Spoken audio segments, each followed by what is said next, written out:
nom du Père et du Fils et du Saint-Esprit. Amen. Ô Seigneur, envoie ton esprit et tout sera créé, et tu renouvelleras la face de la terre. Bien-aimés dans le Christ, nous sommes aujourd'hui lundi 20 juin. Et la parole de Dieu que notre Mère Église nous propose, extrait de l'Évangile de Matthieu chapitre 7, versets 1 à 5. En ce temps-là, Jésus disait à ses disciples, ne jugez pas pour ne pas être jugés. De la manière dont vous jugez, vous serez jugés. De la mesure dont vous mesurez, on vous mesurera. Quoi? Tu regardes la paille dans l'œil de ton frère et la poutre qui est dans ton œil.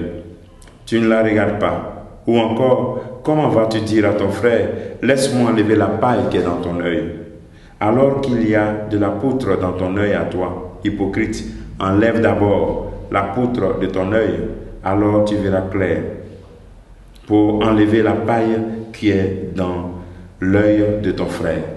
Acclamons la parole de Dieu. Louange à toi, Seigneur Jésus-Christ. Ne jugez pas pour ne pas être jugés.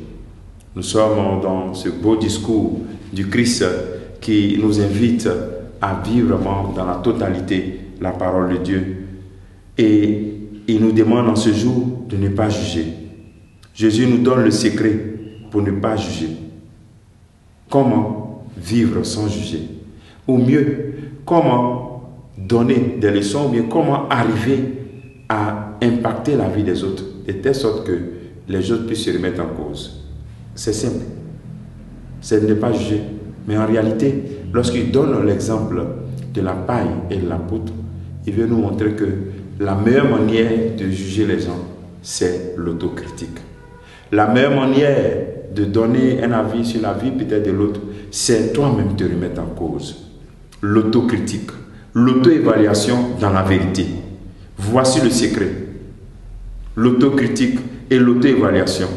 Quand nous rentrons, chacun reste dans l'autocritique et dans l'auto-évaluation.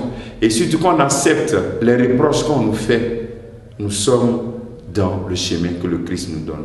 Nous sommes en train d'enlever la poutre qui est dans notre œil. Et en enlevant cela, le fait d'enlever, tu seras un exemple pour l'autre.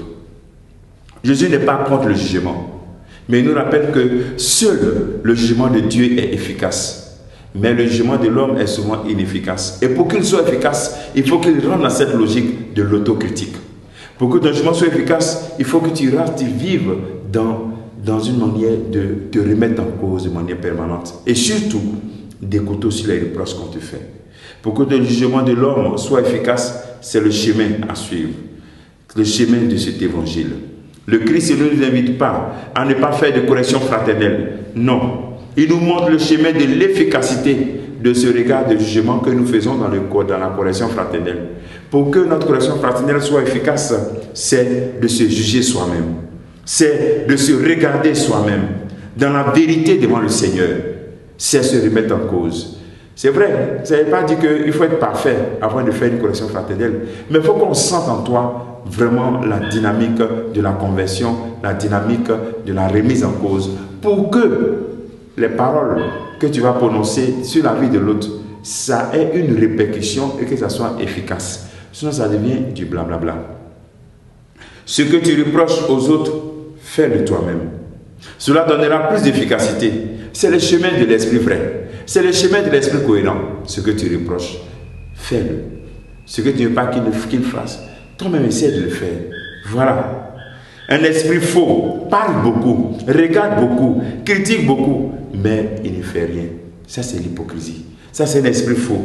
Cet esprit ne peut pas faire grandir notre vie communautaire, ne peut pas faire grandir la paix dans nos familles. Demandons au Seigneur un esprit vrai qui témoigne plus qu'il ne parle, qui donne des actions concrètes plus que des discours. Fais un exercice du jugement selon Dieu.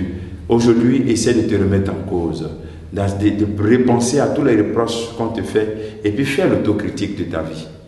Que le Seigneur te bénisse et qu'il nous bénisse tous en ce jour. Au nom du Père et du Fils et du Saint-Esprit.